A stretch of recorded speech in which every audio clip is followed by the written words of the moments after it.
Hello students, क्या हालचाल। I hope you guys are doing pretty much good. और आज की इस वीडियो से हम लोग चालू करने वाले हैं हमारे ओ लेवल के कोर्स को, जहां हम लोग देखेंगे कि कैसे ओ लेवल के क्वेश्चनों को या ओ लेवल के पेपर को हम सॉल्व करेंगे, कैसे रजिस्टर करेंगे, कैसे उसका वेटेज जो है उसको हम देखेंगे। साथ ही साथ में हम देखेंगे कि कौन कौन से मॉड्यूल्स हैं, कौन कितनी बार वो किताबें रिवाइज हो चुकी हैं, और जो हमारा लेटेस्ट कोर्स है उसी के अकॉर्डिंग हम अपने ओ लेवल के कोर्स को चालू करने वाले हैं। क्या चीज़ सही रहेगी, क्या आप इंस्टीट्यूट में हैवी फीस दे के आप ओ लेवल सीखें, या फिर आप डायरेक्टली खुद करें एंड वो चीज़ सीखें। तो इस कोर्स में हम लोग यही सब डिस्कस करने वाले हैं। तो आप हमेशा हमारे साथ बने रहें और क्लास का आरंभ करते हैं। तो अगर क्लास बात करें कि ओ लेवल होता क्या है, तो ओ लेवल जो है वो कौन कंडक्ट करवाती है? National institute of electronics and information technology, NIELIT. और इससे पहले जो हुआ करता था वो ये था department of electronics and acceleration of computer courses. तो कई जगहों पे आपको एनाइलेट देखने को मिलेगा और कई जगहों पे डीओआईसी स्कीम देखने को मिलेगा। तो ये क्लास होता क्या है, ये तो हम देखेंगे आगे आने वाले वीडियो में। कौन कंडक्ट कराता है ये हमें मालूम चल गया, याद करने की जरूरत नहीं है। इट्स फॉर द रेफरेंस कि किसके द्वारा कंडक्ट कराया जाता है, तो नाइलेट के द्वारा कंडक्ट कराया जाता है। लेकिन एक सबसे बड़ा सवाल उठ के आता है कि जो हमारा ओ लेवल का जो कोर्स है वो कितने टाइम में खत्म कर सकते हैं हम लोग। तो सवाल है कि कितने टाइम में खत्म कर सकते हो। तो आप उसे 1 साल में भी खत्म कर सकते हो, आप उसे 6 महीने में भी खत्म कर सकते हो, आप इसे 4 साल में भी खत्म कर सकते हो, और आप इसे 3 साल में भी खत्म कर सकते हो।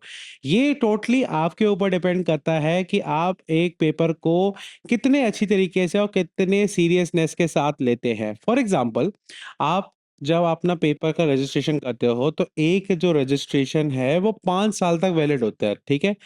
अभी हम सब देखेंगे कि रजिस्ट्रेशन कैसे करना है। जब आप नाइलेट के ऑफिशियल पेज पे जाते हो तो वहाँ पे आपको जब रजिस्ट्रेशन करते हो वो फर्स्ट टाइम, तो आप 5 साल के लिए वो रजिस्ट्रेशन वैलिड होती है, ठीक?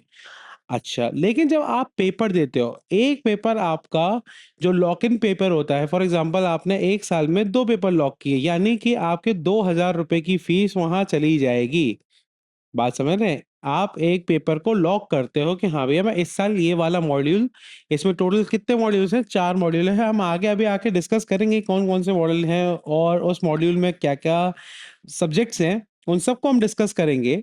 लेकिन हम बात करें कि अगर लॉक इन पीरियड की बात करें कि 1 साल में आप कितने पेपर लॉक कर सकते हो? आप चारों के चारों पेपर लॉक कर सकते हो। आप 6 महीने के अंदर 4 के पेपर, जो 4 पेपर है, चारों के 4 पेपर लॉक कर सकते हो। आप 3 साल के अंदर 4 पेपर लॉक कर सकते हो। तो ये आपके ऊपर होता है, टोटल फ्रीडम है। और ये फ्रीडम क्यों अवेलेबल की गई है? ये फ्रीडम इसलिए अवेलेबल कराई गई है ताकि जो वर्किंग प्रोफेशनल्स हैं या फिर जो गवर्नमेंट एम्प्लॉइज़ हैं, वो इस पेपर को दे सकें और अपना जो बाधा बन रही है, कई जगह पे होता है कि कंप्यूटर एक बाधा बन जाती है, तो उसको वो बाधा ना बने और उनके लिए कोई दिक्कत ना बने, इस चक्कर में ये लॉक इन पीरियड वाला सिस्टम रखा गया है नाइलेट द्वारा। और इसलिए 1 साल के अंदर आपके पास 2 सेमेस्टर अवेलेबल होते हैं। 2 सेमेस्टर कैसे? एक आपका पेपर होता है जनवरी में, एक पेपर आपका होता है जनवरी में, और एक पेपर होता है आपका जुलाई में। यानी आपके पास टोटल 6 महीने होते हैं। आप 6 महीने में 4 पेपर दे सकते हो। अगर आप बहुत स्टूडियस हो, बहुत अच्छे तरीके से पढ़ रहे हो, आपका बहुत तेज़ हाई स्पीड है चीज़ों को याद रखने में, तो आप 6 महीने में 4 पेपर दे सकते हो। हम नहीं सजेस्ट करते, हम चाहते हैं कि अगर आप वर्किंग प्रोफ़ेशन है, तो आप 2 साल का टाइम लें। आप हर 6 महीने में 1-1 पेपर देते जाएँ, ताकि इससे क्या है कि आप अच्छा स्कोर भी करें और आप पे कोई बर्डन ना बैठे। लेकिन अगर सिर्फ़ आपके पास यही काम है, तो आप क्या कर सकते हो, आप 1 साल में 4 पेपर दे सकते हो। कैसे? हर सेमेस्टर में आप 2 पेपर दे दो, तो आप इस तरीके से भी अपना शेड्यूल अपने हिसाब से कर सकते हो।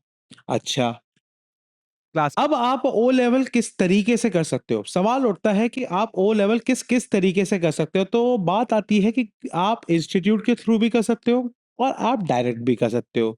तो जो कई इंस्टीट्यूट डराते हैं ना कि है ना, आप हमारे अगर आप हमारे यहाँ नहीं पढ़ोगे तो आप कहीं से नहीं कर सकते हो। आप ओ लेवल में आपका स्कोर नहीं अच्छा आएगा, आपको प्रोजेक्ट बनाने में दिक्कत आएगी, आपको रजिस्ट्रेशन करने में दिक्कत आएगी, आपको डराएँगे। वो डराते इसलिए हैं कि वो आपसे पैसे लेना चाहते हैं। वो भी बैठे हैं बिज़नेस करने के लिए, तो ऑब्वियस सी बात है कि वो कुछ आपसे गेन करेंगे अगर आप उनके इंस्टीट्यूट में जाके पढ़ते हैं। लेकिन it is not that important कि अगर आप खुद से भी करते हो तो आपको कोई इश्यू नहीं आता है। तो आपके पास 2 ऑप्शन है, या तो आप इंस्टीट्यूट में हेवी फीस दे के आप अपना ओ लेवल का पेपर निकाल सकते हो, या फिर डायरेक्ट कर सकते हो क्लास अपने अपने लेवल पे। लाइक आप खुद ही अपना तैयारी करोगे, खुद ही प्रोजेक्ट्स बनाओगे, खुद ही रजिस्ट्रेशन करोगे, सब कुछ खुद करोगे। ठीक है? इसकी एलिजिबिलिटी की बात कर लें, तो आप 12th पास होने चाहिए। क्या होने चाहिए? आप 12th पास होने चाहिए, या फिर आपके पास आईटीआई और 10th होनी चाहिए। यानी कि आपके पास या तो आपने आईटीआई की हुई हो और साथ में 10th करी हुई हो, तो आप ये वाला फॉर्म भर सकते हो ओ लेवल का, और या फिर आप 12th पास होनी चाहिए। ये आपकी 2 क्राइटेरिया है, मेजर क्राइटेरिया है जो आपको फॉलो करनी पड़ेगी अगर आपको ओ लेवल का पेपर देना है। ठीक? इतनी बात समझ में आ गई? इतनी बात अगर समझ में आ गई तो हमें ये भी समझना पड़ेगा कि ओ लेवल के फ़ायदे क्या है? भाई, हर चीज़ हम जब करते हैं तो उसका कुछ फ़ायदा, कुछ नुकसान होता है। तो इसका क्या फ़ायदा है, नुकसान क्या है वो भी बताऊँगा, फ़ायदा क्या है वो भी बताता हूँ, कि इसका फ़ायदा क्या है। सबसे पहला फ़ायदा जो होता है वो गवर्नमेंट जॉब वाले लोगों के लिए होता है, क्योंकि कई पेपर के अंदर ओ लेवल या एडीसीए या ट्रिपल सी माँगा जाता है। तो ट्रिपल सी जो है वो बिगिनर लेवल का होता है। ठीक है? एडीसीए भी बहुत कम जगहों पे माँगा जाता है, लेकिन ओ लेवल एक ऐसा पेपर है, अगर आपके पास ये दोनों नहीं भी हैं और सिर्फ़ अगर ओ लेवल है तो भी काम चल जाता है। तो ये इस पेपर का ये महत्व है कि अगर आप ये पेपर दे देते हो तो आपके पास एक ऑप्शन खुल जाता है उन सारे पेपर्स में जहाँ पे ओ लेवल माँगा जाता है, या एडीसीए माँगा जाता है, या ट्रिपल सी माँगा जाता है, या इनके इक्विवेलेंट कुछ माँगा जाता है। तो इसलिए जो भी एस्पिरेंट अपनी तैयारी कर रहे हैं गवर्नमेंट जॉब्स को लेके, तो वो ज़रूर कंसीडर करें कि एक बार ओ लेवल का पेपर दे दें। ज़्यादा इतना हेक्टिक नहीं होता है, अगर आप इस कोर्स को फ़ॉलो अप करते रहोगे, इस कोर्स को अच्छी तरीके से फ़ॉलो करोगे, और जो हम लोग आपको नोट्स प्रोवाइड करेंगे या फिर हम आपको जो टेस्ट सीरीज़ देंगे, वो अगर आप टाइम टू टाइम लगाते जाएँगे, तो आपका पेपर अच्छे तरीके से सॉल्व हो जाएगा, आप क्लियर भी कर जाओगे। लेकिन अगर कोई इसको परस्यू करना चाहता है, फॉर एग्ज़ाम्पल इसके अंदर जो टीचर्स होते हैं वो भी बहुत लिमिटेड होते हैं। अगर आप इसको एज़ अ टीचिंग प्रोफ़ेशनल के तौर पे भी देखना चाहते हो, तो आप अच्छी तरीके से पढ़ के एक टीचर भी बन सकते हो और यही सब आप पढ़ा भी सकते हो। 2 बेनिफिट। तीसरा बेनिफिट ये भी हो सकता है कि अगर फॉर एग्ज़ाम्पल आपके पास बहुत महँगी फ़ीस नहीं है, आप आईआईटी, जेईई नहीं क्लियर कर रहे हो, आप इंजीनियर नहीं बन रहे हो, और आपको कंप्यूटर के अंदर लेकिन आपका रुचि है कि आपको हाँ, नहीं, नहीं, मेरे को कंप्यूटर से रिलेटेड बहुत सारी चीज़ें अच्छी लगती हैं। तो आप ओ लेवल एक एंट्री पॉइंट बना सकते हो, जहाँ आप एक बार अगर ओ लेवल का पेपर पढ़ते हो या उसके लिए तैयारी करते हो, तो आप क्या-क्या बन सकते हो? एक तो यूआई डिज़ाइनर, यानी कि यूज़र इंटरफेस डिज़ाइनर बन सकते हो। अब यूआई डिज़ाइनर क्या होते हैं? जैसे आप मोबाइल चलाते हो तो उसके अंदर जो ऐप होता है वो किस तरीके से दिखेगा, किस तरीके से वर्क करेगा, ये कौन सब डिसाइड करता है? ये यूआई डिज़ाइनर सेट करता है, या यूआई डिज़ाइनर डिसाइड करता है। साथ ही साथ में आप वेब डिज़ाइनर बन सकते हो। आप जो वेबसाइट्स होती हैं, जो इतनी बड़ी-बड़ी वेबसाइट्स हैं, उनको आप डिज़ाइन करना सीख सकते हो। आप साथ ही साथ में क्या कर सकते हो, आप वेब पब्लिकेशन असिस्टेंट बन सकते हो। अब वेब पब्लिकेशन असिस्टेंट कौन होते हैं? जो ब्लॉग्स क्लास लिखते हैं किस पे? वेबसाइट्स पे या इंटरनेट पे, ठीक? आप ऑफ़िस ऑटोमेशन असिस्टेंट बन सकते हो। कई बार ऑफ़िस में जो टूल्स होते हैं, जो इसको हम एमएस ऑफ़िस भी कहते हैं, आगे आने वाले टाइम में हम देखेंगे एमएस ऑफ़िस क्या होता है। इनको ऑटोमेट करना, फ़ॉर्मूलेज़ ऑटोमेट करना, ताकि जो बड़ी कंपनीज़ हैं, या डैशबोर्ड्स बनाना, पावर बीआई का इस्तेमाल होता है। आजकल पावर बीआई बहुत ज़्यादा ट्रेंड में आ चुका है, तो पावर बीआई पे बहुत प्रोफ़ेशनल डैशबोर्ड्स बनाना, या एक्सेल पे बहुत ज़्यादा प्रोफेशनल डैशबोर्ड बनाना। तो अगर आप ऑफ़िस ऑटोमेशन के अंदर जाना चाहते हैं, तो आप ऑफ़िस ऑटोमेशन के अंदर भी जा सकते हैं। अगर आपको आईओटी एप्लीकेशन इंटीग्रेटर बनना है, यानी कि आईओटी के अंदर जाना है। आईओटी क्या होता है, वो हम आगे आने वाले मॉड्यूल्स में सीखेंगे आईओटी क्या होता है, लेकिन आप इस तरीके से समझ सकते हो, जो आप चीज़ों को ऑटोमेट कर सको। फॉर एग्ज़ाम्पल अगर मुझे ये फ़ोन है, इसके अंदर कुछ ऐसी ऑटोमेशन करनी है जो कि मेरे आने या ना होने से, जैसे फॉर एग्जांपल मैं इसका एक एग्जांपल अगर दूं आपको, आजकल कई एसीज जो हैं वो उस तरीके के आ गए हैं कि आप अपने फ़ोन से कंट्रोल कर सकते हो। अब फॉर एग्ज़ाम्पल आप अपने घर से 50 किलोमीटर दूर हो और आप अपने घर के एसी को कंट्रोल करना चाहते हो, तो ये कैसे हुआ? एसी तो एक नॉन लिविंग थिंग है, उसके अंदर ना कोई वाई-फाई का मॉड्यूल है, ना कुछ। लेकिन अगर आप कोई नॉन लिविंग थिंग को ऑटोमेट करना चाहते हो, then comes the topic of IoT, और इसको हम बहुत डिटेल में सारी चीज़ें पढ़ेंगे आईओटी को लेके भी। तो आईओटी क्या है? अगर आपको आईओटी के अंदर जाना है, तब भी आपको ओ लेवल की ज़रूरत पड़ेगी, या ओ लेवल पढ़ने के बाद आप आईओटी के अंदर भी जा सकते हो।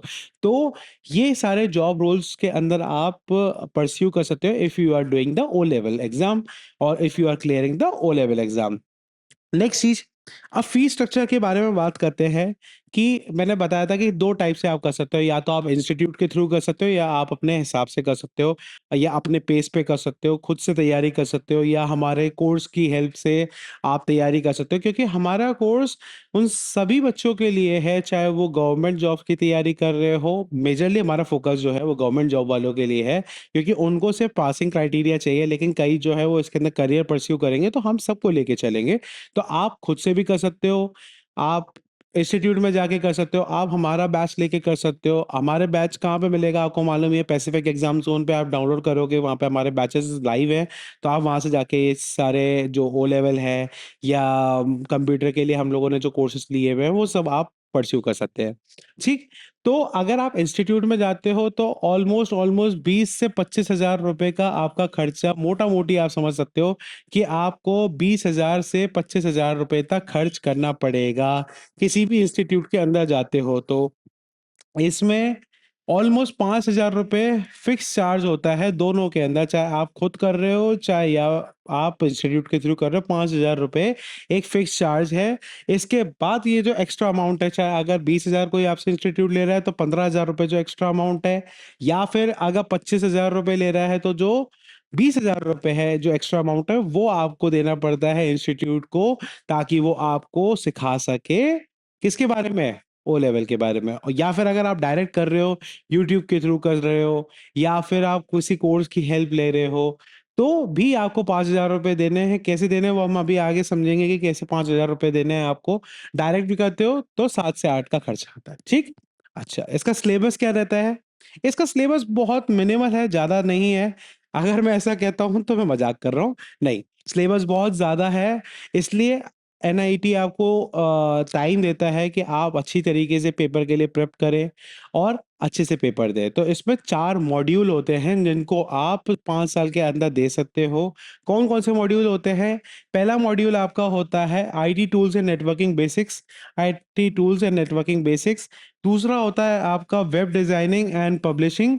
तीसरा होता है आपका programming and problem solving, and चौथा होता है आपका आईओटी एंड एप्लीकेशन। चौथा होता है आपका आईओटी एंड एप्लीकेशन। तो ये जो 4 मॉड्यूल हैं, ये आपको तैयार करने होते हैं किसके लिए? ओ लेवल के एग्ज़ामिनेशन के लिए, ठीक है?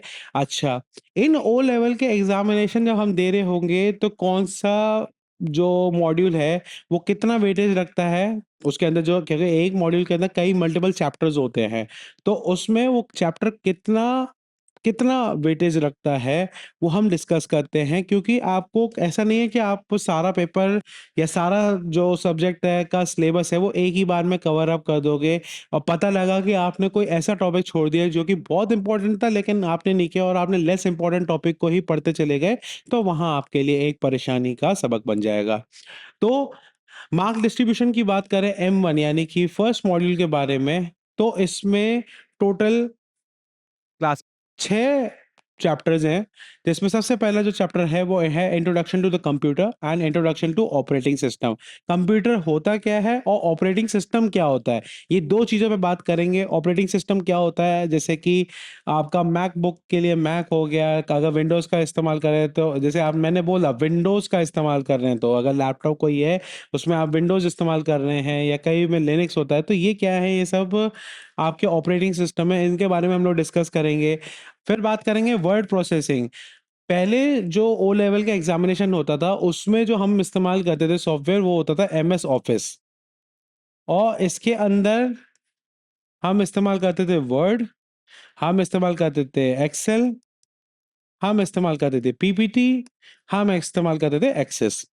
ये कुछ 4 टूल हम लोग इस्तेमाल करते थे जब हम एमएस ऑफिस पढ़ा करते थे पहले टाइम में। लेकिन अब जो सिलेबस है उसके अकॉर्डिंग हम लोग राइटर का इस्तेमाल करते हैं, हम लोग स्प्रेडशीट में कैल्क का इस्तेमाल करते हैं, हम प्रेजेंटेशन के लिए इम्प्रेस का इस्तेमाल करते हैं, क्योंकि ये सिस्टम जो ये जो सॉफ्टवेयर्स हैं, ये सारे सॉफ्टवेयर क्या है, ओपन सोर्स है। क्या है? ओपन सोर्स है। क्या है? Class open source. Open source यानी कि फ्री है। आप चाहो तो आप आज ही इंस्टॉल कर लो, तो ये आपको फ्री ऑफ कॉस्ट मिल जाएंगे। एमएस ऑफिस जो है जबकि एक पेड सॉफ्टवेयर है, तो इस चक्कर में अब क्या इस्तेमाल करने लगा है, वर्ड प्रोसेसिंग में राइटर का, स्प्रेडशीट बनानी है तो कैल्क का, प्रेजेंटेशन बनाना तो इम्प्रेस का। और इसके अलावा कौन सा चैप्टर है जो हमें पढ़ना है, introduction to the internet. Internet के बारे में तो आपको पता ही है, क्योंकि आप ये क्लास ले रहे हो ऑनलाइन, तो ऑब्वियस सी बात है इंटरनेट के बारे में तो मालूम होगा, ऑल थैंक्स टू जियो। साथ में साथ हम सीखेंगे डब्ल्यू क्या होता है, ईमेल क्या होता है, and social networking and e governance क्या होता है। सोशल नेटवर्किंग भी आप जानते होंगे, for example Instagram, WhatsApp, Meta.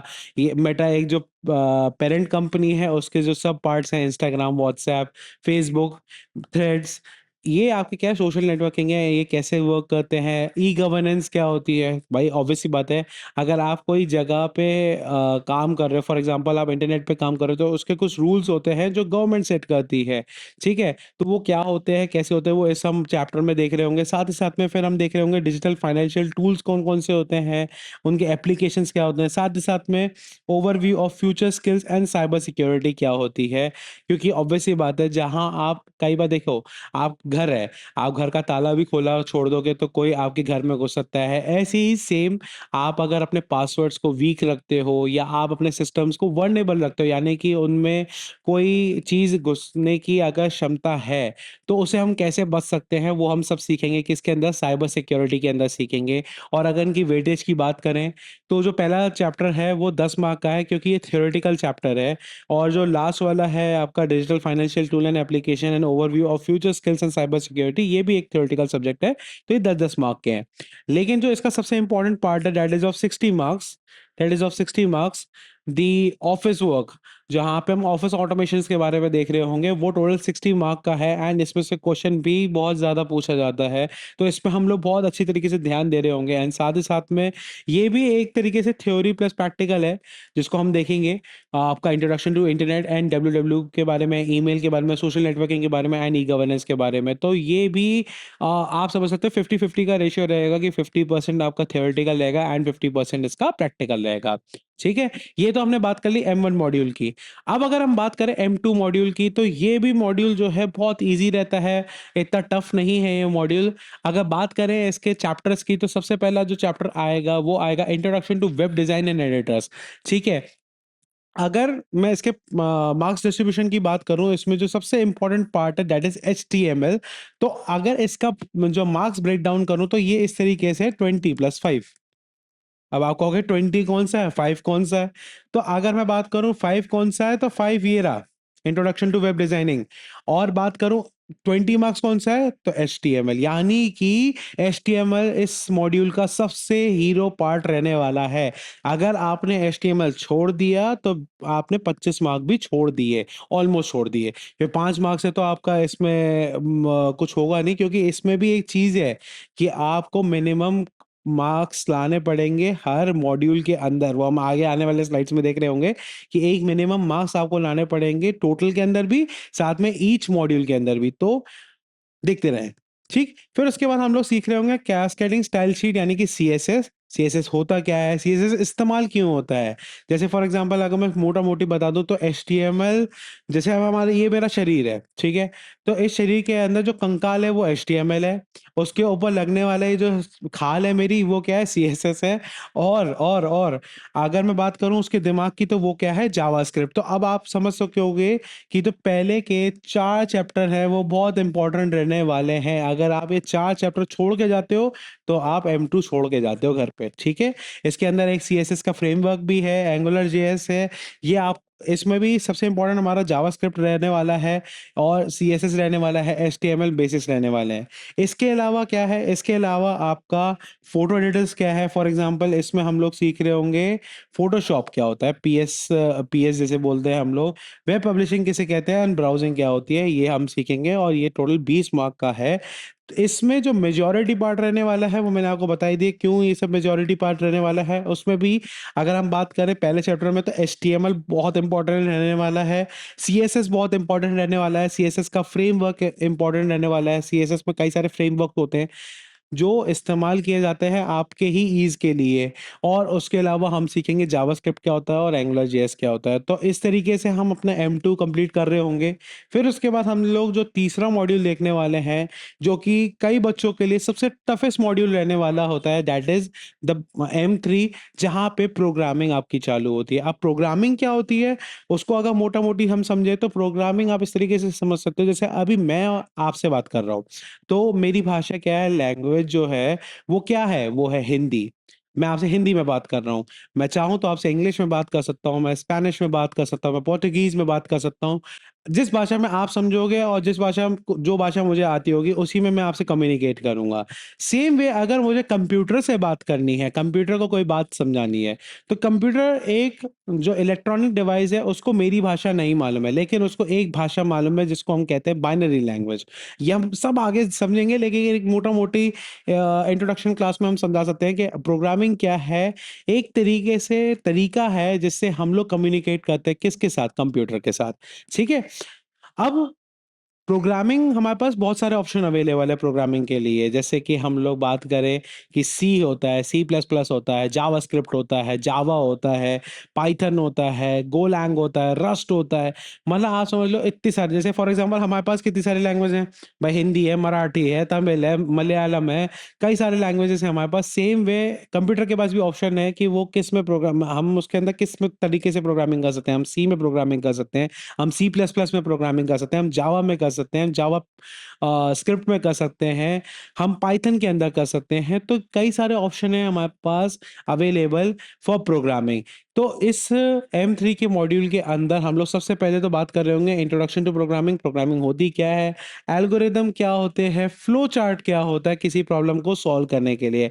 For example flow charts और एल्गोरिदम के बारे में बात करेंगे, लेकिन मोटा मोटी बात करें कि अगर किसी जगह से आपको जाना है, फॉर एग्जांपल आपने आगरा से दिल्ली जाना है, तो आप क्या करेंगे, ये अपना स्टार्ट पॉइंट बनाएंगे।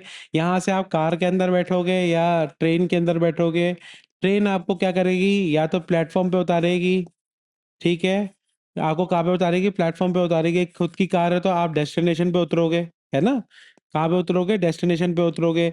अगर आप ट्रेन से जाते हो तो प्लेटफॉर्म पे से क्या लोगे, आप ऑटो लोगे, और ऑटो से क्या करोगे, डेस्टिनेशन पे पहुंचोगे। तो ये देख रहे हो एक फ्लो डायग्राम जो बनाया हमने, इसी को हम फ्लो चार्ट कहते हैं। एल्गोरिदम क्या होता है, स्टेप बाय स्टेप प्रोसीजर होता है किस चीज का, किसी प्रॉब्लम को सॉल्व करने का। ठीक है।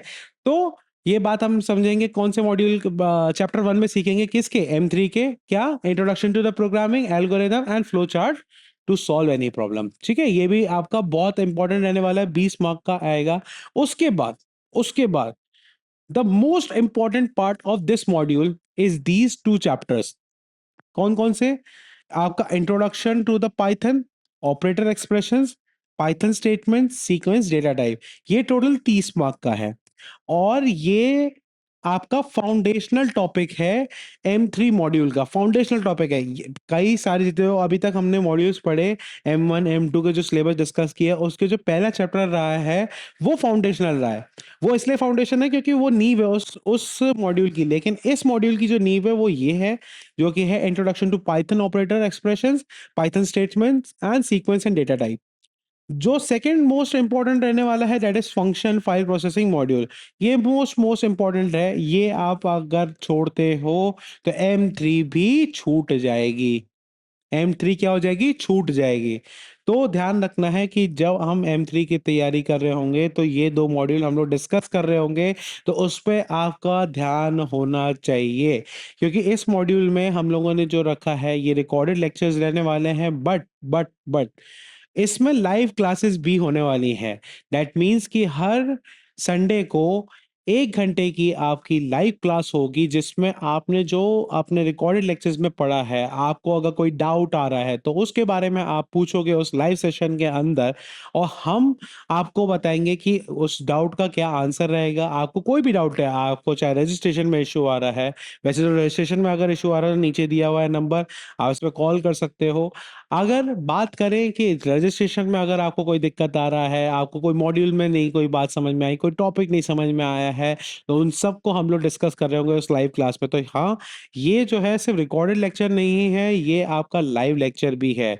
आपको लाइव लेसन्स का भी आपको ऑप्शन मिलेगा इस कोर्स के कौन-कौन अंदर, ठीक?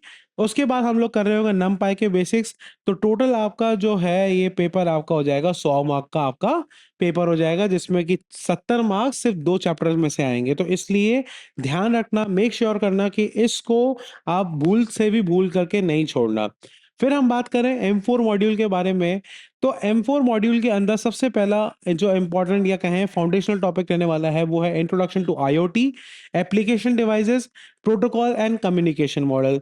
ये 10 मार्क का है और इसके अंदर चैप्टर्स बहुत सारे हैं और ये बिल्कुल एक अलग स्कोप है। आप प्रोग्रामिंग जानते हो अगर कई बच्चे जो BCA, बीटेक से हैं क्योंकि ये देखिए ये सबके लिए ओ लेवल सर्टिफिकेट आप के जो अगर 12th पास है, कोई ग्रेजुएटेड है, तो उन सब ने कंप्यूटर चलाया होगा और कुछ तो जो बीसीए और बीटेक वाले हैं उनको तो हम रिक्वायरमेंट नहीं होगी किसी भी चीज़ के लिए क्योंकि ऑलरेडी वो अपने सिलेबस में पढ़ते हैं। बट स्टिल अगर वो लेते हैं, तो उनके लिए भी आईओटी जो है वो एक बिल्कुल डिफरेंट ज़ोन है क्योंकि आईओटी आपका बिल्कुल अलग रहता है उन 3 अलग मॉड्यूल से जो हमने पहले स्टार्टिंग में पढ़ेंगे और जो हम यहाँ पढ़ेंगे। तो इसलिए ये जो इसका फाउंडेशनल टॉपिक है ये बहुत इम्पोर्टेंट है क्योंकि इससे हमें नेक्स्ट जो हमारे चैप्टर्स हैं वो क्लियर होंगे। जैसे कि थिंग्स और कनेक्शंस क्या होते हैं, सेंसर्स क्या होते हैं, एक्चुएटर्स क्या होते हैं, माइक्रो कंट्रोलर्स क्या होते हैं, आईओटी एप्लीकेशन जो कि सबसे इम्पोर्टेंट है। इस पूरे मॉड्यूल का सबसे इम्पोर्टेंट पार्ट है कि आईओटी एप्लीकेशंस कैसे बनाई जाती हैं। आपने सेंसर्स, एक्यूमुलेटर्स, माइक्रो कंट्रोलर्स की हेल्प से, जॉयस्टिक्स की हेल्प से, एलईडी सेंसर्स के हेल्प से आपने कोई एप्लीकेशन बना दिया, आपने कोई टूल बना लिया। लेकिन फिर वही वाली बात कि जैसे फॉर एग्जांपल हमने कंप्यूटर की बात कही थी कि कंप्यूटर को हमारी भाषा नहीं समझ में आती।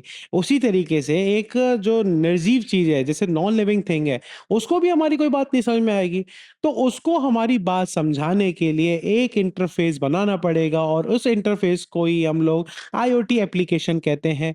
तो वो कैसे बनाना है, स्केच का कैसे इस्तेमाल करना है, जो उसके एडिटर्स हैं, कैसे कोड लिखना है, किस लैंग्वेज में कोड लिखना है, वो हम सब सीख रहे होंगे बिल्डिंग आईओटी एप्लीकेशन के अंदर और ये 40 मार्क्स का है, तो आप इसे भूल कर भी नहीं छोड़ोगे। फिर उसके बाद आती है security and future of IoT ecosystem.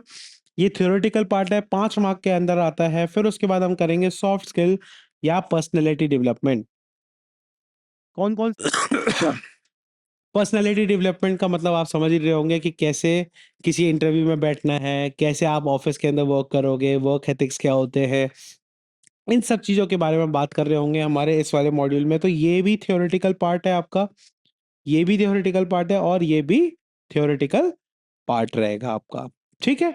इतनी बात समझ में आ गई, मार्क्स डिस्ट्रीब्यूशन हमें समझ में आ गया किस-किस का M1 का, M2 का, M3 का और M4 का। अब कौन-कौन बात कर लें कि रजिस्ट्रेशन कैसे होगी? तो रजिस्ट्रेशन की वीडियो हमारे चैनल पे भी अवेलेबल है और इतना बड़ा कोई बहुत बड़ा स्टेप नहीं है उसके अंदर कि आप बहुत ज़्यादा कंफ्यूज लोग कंफ्यूज करते हैं, आपको कंफ्यूज होना नहीं है। पहला स्टेप होगा आपका फर्स्ट जो है वो रजिस्ट्रेशन होगा ओ लेवल का जो एनआई कौन-कौन की जो ओरिजिनल या कहें official not original official website है उस पे जाके आप करेंगे और वन टाइम रजिस्ट्रेशन करेंगे। अगर आप अभी ये वीडियो देख रहे हो तो अभी जाके आप ये रजिस्टर कर सकते हो। एक रजिस्ट्रेशन 5 साल के लिए वैलिड होता है, उसके बाद आप पेपर्स देते जाते हो और आप पेपर को लॉक इन करते जाते हो, ठीक है? उसके बाद जब आप रजिस्ट्रेशन कर लोगे आपको एक रजिस्ट्रेशन नंबर मिलेगा और उससे क्या करोगे, नेलेट पे अपना अकाउंट बनाएँगे, ठीक है? मेल के थ्रू आएगा या मोबाइल नंबर आप जो भी डालेंगे उसके थ्रू आपके पास रजिस्ट्रेशन नंबर आएगा और उससे क्या करेंगे आप अकाउंट क्रिएट करेंगे। फिर उसके बाद उसी जो आपने अकाउंट बनाया है उसमें क्या करेंगे लॉगिन करेंगे। क्या करेंगे? लॉगिन करेंगे। उसके बाद पेपर को आप लॉक करोगे। फॉर एग्ज़ाम्पल इस सेशन में या इस ईयर में जो पहला सेम है जो कि जैसे फॉर एग्ज़ाम्पल जनवरी में आप पेपर दे रहे हो। तो इसका आप लॉक जब करोगे, एक पेपर लॉक करोगे तो उसका आप ₹1000 पे करोगे। कितना? ₹1000 पे करोगे एक पेपर लॉक करने का। तो 4 पेपर को लॉक करने का कितना हो गया? ₹4000। ठीक है? 4000 ये हो गए, 500 ये हो गए, 4500 यहाँ तक हो गए। तो मैं जब बता रहा था कि इंस्टीट्यूट 5000 लेते हैं और आप खुद करोगे तो भी 5000 होगा, तो कैसे होगा वो मैंने समझा दिया कि 4000 ये हो गए, 500 ये हो गए। फिर उसके बाद एक आपने पेपर, जैसे फॉर एग्ज़ाम्पल आपने पेपर लॉक कर दिया, पेपर दे दिया।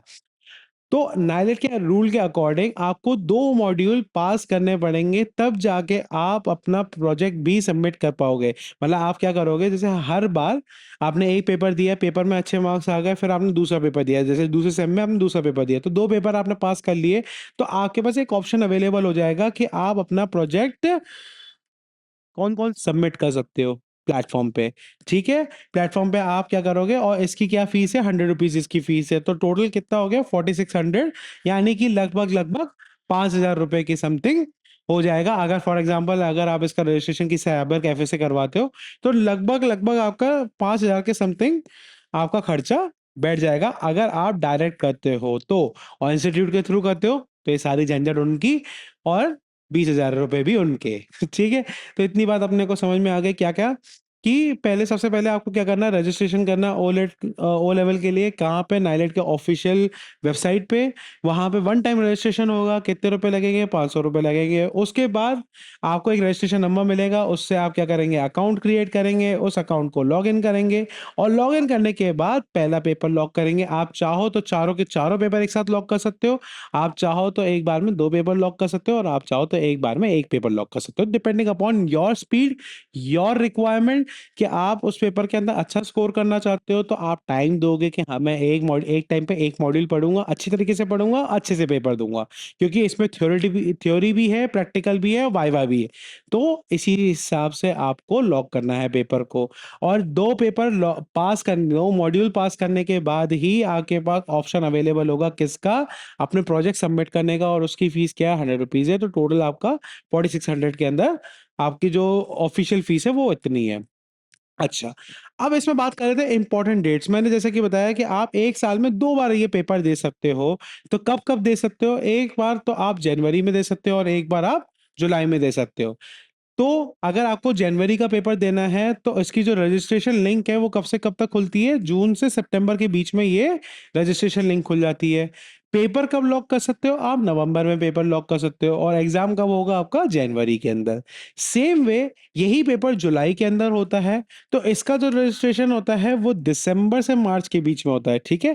ध्यान रखना है कि जो जुलाई वाला पेपर है उसका रजिस्ट्रेशन दिसंबर से मार्च के बीच में होता है। पेपर आप मई में लॉक कर सकते हो और एग्ज़ाम आप जुलाई में लॉक कर सकते हो। जुलाई में पेपर दे के आओगे वहाँ पे, ठीक है? तो ध्यान रखना है। अच्छा, इसकी कोई फिक्स डेट नहीं है, कभी-कभी ऊपर-नीचे हो जाता है, वो आपको नोटिस में मिल जाएगा।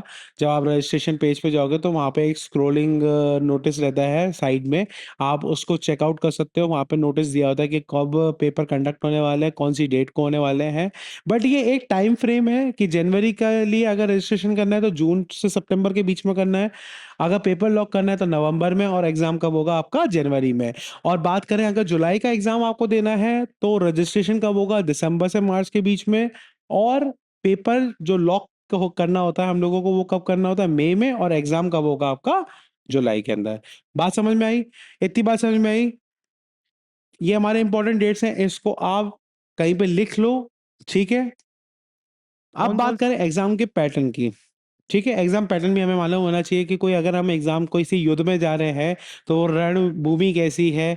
क्या-क्या स्ट्रैटेजीज़ हम लोग इस्तेमाल करेंगे, वो सब हमें मालूम होनी चाहिए अगर हम कोई पेपर देने जा रहे हैं या कोई जंग लड़ने जा रहे हैं। तो ये भी किसी जंग से कम नहीं है, तो वो जंग कैसे लड़ेंगे, तो वो हमें मालूम होना चाहिए कि एग्ज़ाम पैटर्न किस तरीके से एग्ज़ाम आता है। तो इसमें सबसे पहले तो आपकी थ्योरी रहती है, उसमें भी थ्योरी में आपको ऑनलाइन सीबीटी यानी कि कंप्यूटर बेस्ड टेस्ट होता है। पहले ये थ्योरी टेस्ट हुआ करता था, लेकिन अब ये सीबीटी में हो गया है, जिसमें 100 एमसीक्यूज़ आएँगे 100 मार्क का, यानी कि एक एमसीक्यू की जो मार्क्स हैं वो 1 मार्क रहने वाला है, और इसमें कोई नेगेटिव मार्किंग नहीं है। तो ये बच्चों के लिए बहुत अच्छा रहेगा कि अगर कोई मार्किंग नहीं है नेगेटिव तो वो तुक्के भी लगा सकते हैं। नहीं, ऐसा नहीं है। तुक्के नहीं लगाना है, क्योंकि अगर आप पेपर अच्छी तरीके से पढ़ के जाओगे, अपने मॉड्यूल्स को अच्छी तरीके से पढ़ के जाओगे, समझ के जाओगे, तो आपको तुक्का लगाने की ज़रूरत नहीं पड़ेगा। आप अगर फॉर एग्ज़ाम्पल नहीं भी आ रहा है तो आप सही अनुमान लगा के भी इसको सॉल्व कर सकते हो। ठीक है?